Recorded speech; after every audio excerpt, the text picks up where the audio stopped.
Hello and welcome to today's video. Today's video is 31 Days of Halloween, Day 5, Bat Magnet.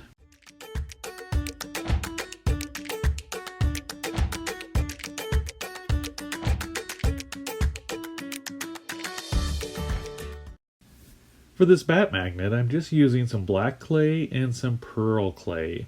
So I'm going to start off and soften up some black clay to use for the body of the bat. So I'm just going to get a basic shape. I'm kind of doing a elongated teardrop, I guess. And then I'm going to roll out some clay for the bat's wings. So I just want to get it nice and smooth. I did decide to go ahead and use just my hand roller tool to get it as evened out. And then I'm going to draw out the bat wing, and then I will flip it over, outline it again, and then use my X-Acto knife to cut out the second bat wing. And that way they're pretty much proportionate. They might not be quite perfect, but that's okay. So once I get this kind of evened out on where I cut it, I'm going to place it onto the body and put a little bit of pressure there so it holds it in place. And then I'm going to use my ball tool here to do the indentions in the wings, so kind of that webbing that's in between there. And once I get this wing done, I'll go ahead and move over to his other wing.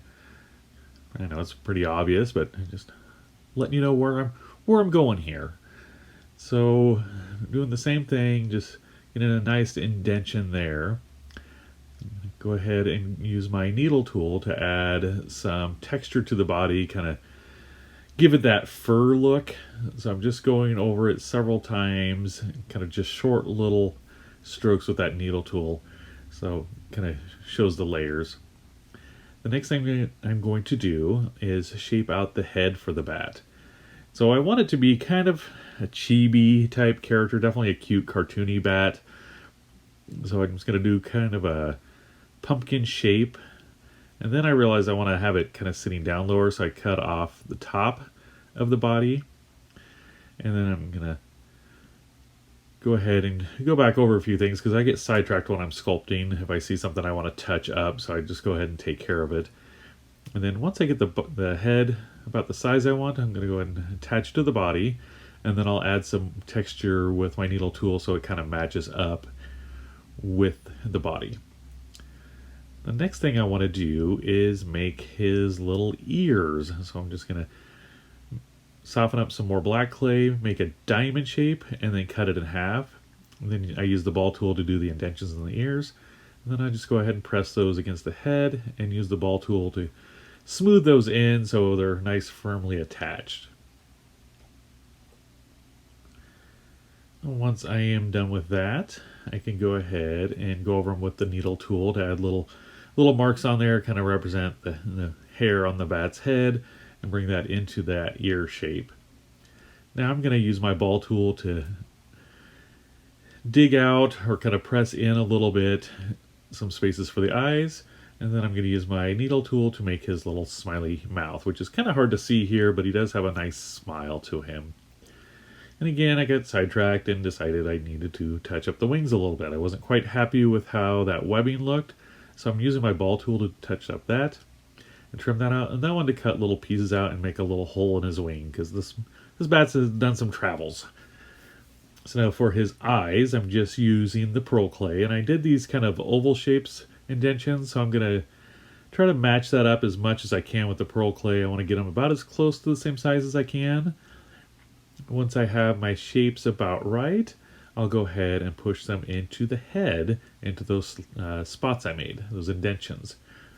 And then I'll just take a little more black clay and make a pupil for him. But first we got to get this eye in here. I'm getting ahead of myself. So I wasn't quite happy with how it was resting in there. So I'm going to do a little bit of adjustment. And then once they're in there, I can go ahead and do those pupils. So they're just little small dots of black clay, but they really pop when you put them on that pearl clay. So I was really happy with the contrast between the two.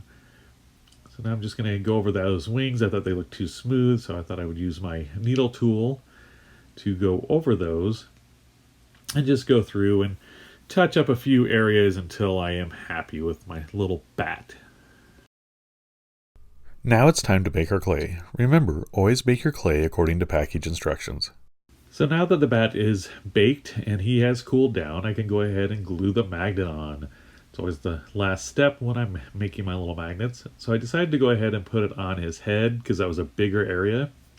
So I thought this would give him a lot more support and I didn't have to worry about that magnet kind of sticking out on the sides there. So I'm going to go ahead and let him dry for a little bit, and once he's dry we can look at the finished one. Alright, so here is the finished bat magnet. I hope you enjoyed this video. Oh, almost lost him. Hope you enjoyed this video. I had a lot of fun making this little bat character. I don't know if I've done bats before. I mean, I know I've done like Batman logos and stuff, but I don't recall doing a bat. So when I was looking at reference pictures, there was a lot of different styles. So I kind of went with this one, but I would like to try some more and maybe even some other, like more realistic ones. So, all right. Well, thank you so much for watching today's video. And remember, never stop creating. Bye! If you'd like a piece of your Halloween artwork featured in my final 31 Days of Halloween video, please hashtag Andrew's 31 Days of Halloween 2019 on Instagram or email it to me at andrewschmidtclaycreations@gmail.com. I will put this information down in the description box below so you don't have to copy it off of the screen. Deadline for submissions is October 26th and one submission per artist.